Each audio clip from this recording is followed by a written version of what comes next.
First of all, I'd like to thank all of you for coming out here this afternoon. My name is George Beatty, and I am president of the San Jose Police Officers Association. Also joined here with me today is Jim Unlin. He's the association's vice president. We are both going to make short statements, and then we will be available for your questions afterward.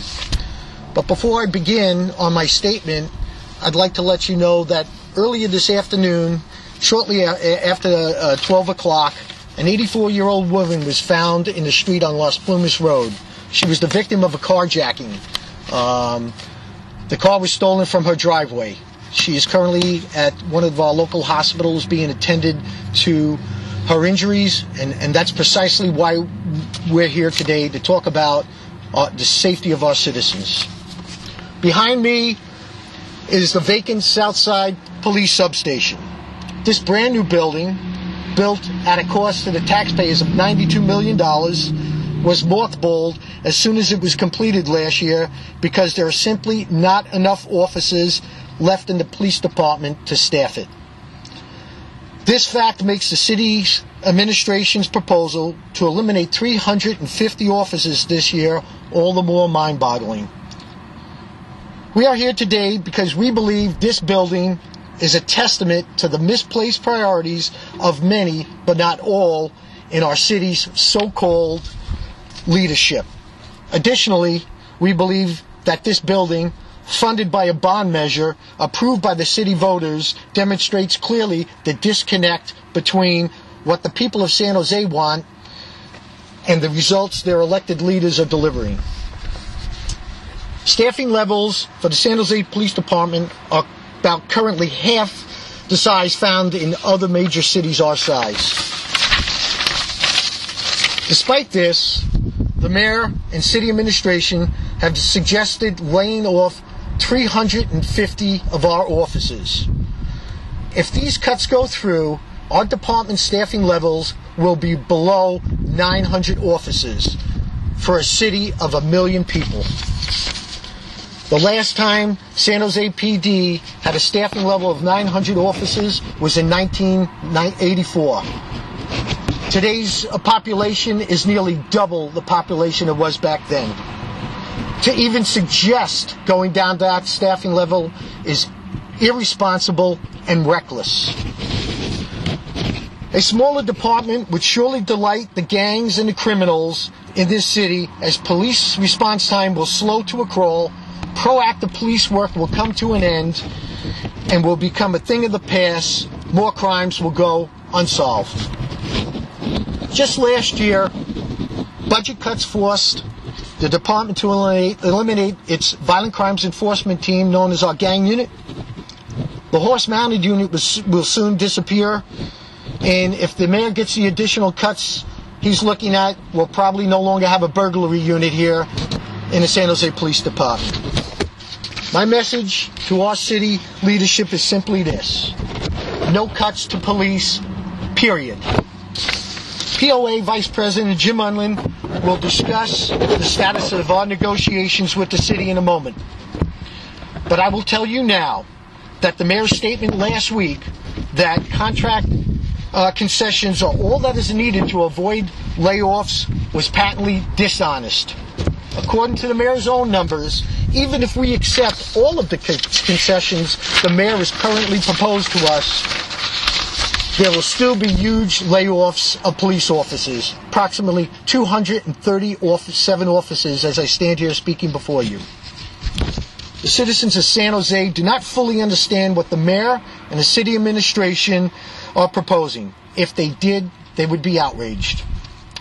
This is why we are undertaking an effort to educate them about the ramifications of several of the proposals the mayor discussed in his speech last week. As part of this effort, we are rolling out an informational campaign called Stop Police Cuts. That will include advertisements in a variety of media, of which we are showcasing for you here today. We are asking our fellow citizens to go to our newly updated public website, protectsanjose.com. There they can find out more about what they can do to help instruct their elected and appointed leadership that safeguarding the public safety is always and has been the citizens' #1 priority. Jim? Thank you for coming this afternoon. I'm Jim Unland, Vice President of the San Jose Police Officers Association. I'm going to speak briefly about our contract negotiations with the city.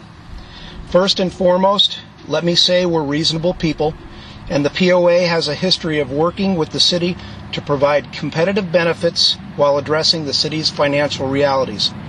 Last year, we accepted concessions to our pay and health care benefits, which allowed the department to avoid laying off 71 officers. As part of our contract before that, we were the first bargaining unit to increase our contributions to our retirement health care. This concession was a 6% hit to our members' paychecks. The contract before that, we agreed to a backloaded retirement that created additional savings for the city. This year, at our insistence, we were the first bargaining unit to begin negotiations with the city. Our record on a reasoned approach to negotiations is unassailable.